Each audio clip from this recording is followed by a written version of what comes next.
Hi, I'm Damien, a former commodity trader and a former precious metal dealer. And in this video, I'm going to reveal 3 ways that illegal gold get back into the legal circuit.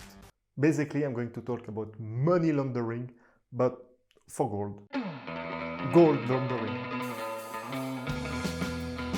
So if you are wondering if the G7 ban on Russian gold is going to create a shortage in the physical market, or if you just want to understand how the illegal gold circuit works for your future smuggling activities, stick to the end of the video. Method number 1. Origin laundering. Origin laundering is an extremely common practice. Let's say that there is a legit mine that is fully permitted, fully audited, that have all the right certification, that follows all the environmental rules, that have a high ESG score. Now, what could happen is that this legit mine would buy all the production of all the illegal gold diggers around at a discount, and then resell it as it were its own production. If it's processed in the mine, it's impossible to differentiate if the gold is coming from the legit operation or the illegal gold diggers. So did you know this method? Do you like it so far? Stick to the end of the video because I will also share how I know all this stuff. Method number 2, recycling laundering.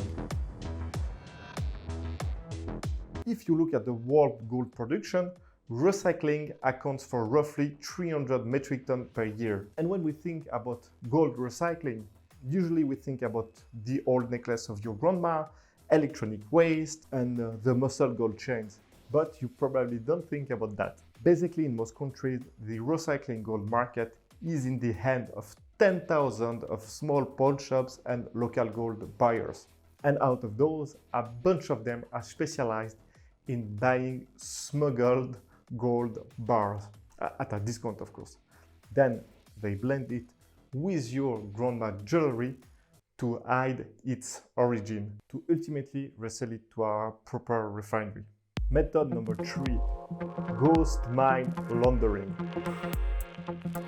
This tactic looks a little bit like the first one that I explained, but pushed to the extreme. In that case, instead of having a proper mine buying gold from illegal operation, we have a guy with only 2 papers.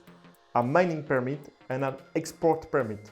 Now let's say that the mining permit is for an extremely remote location that you need to drive to there on a rocky road to arrive there.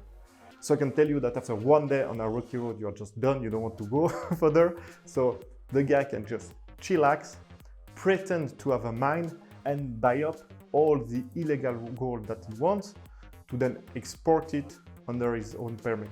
So how do I know all that kind of stuff? If you follow me on LinkedIn, you must have seen that I worked 2 years for goldavenue.com. We went from 0 to 100 million in sales in 2 years because of course I was there, and then but also I think because the offer was unbeatable. Storage in Switzerland, outside of the banking system, nobody can offer that but Gold Avenue, because Gold Avenue is a part of a huge group that owns PAMP, a Swiss refinery. I'm explaining all of that because, of course, below this video, there is an affiliate link. So if you click on it and then buy something from goldavenue.com, I will get a kickback, so please.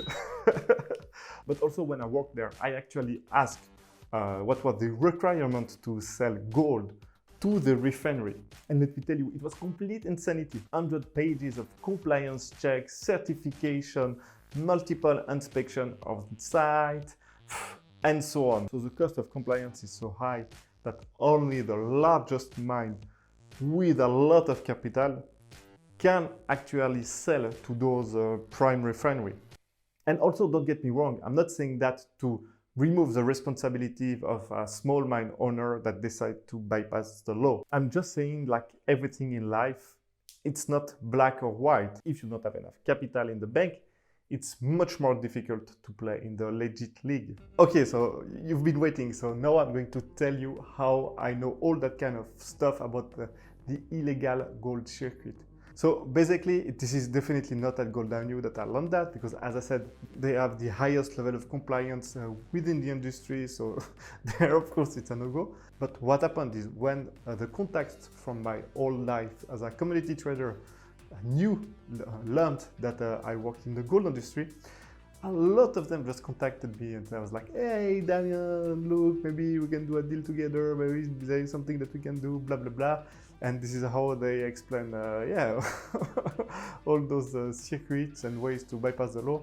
I even went and have a beer with a guy that got shot but missed during a shady deal in Mali.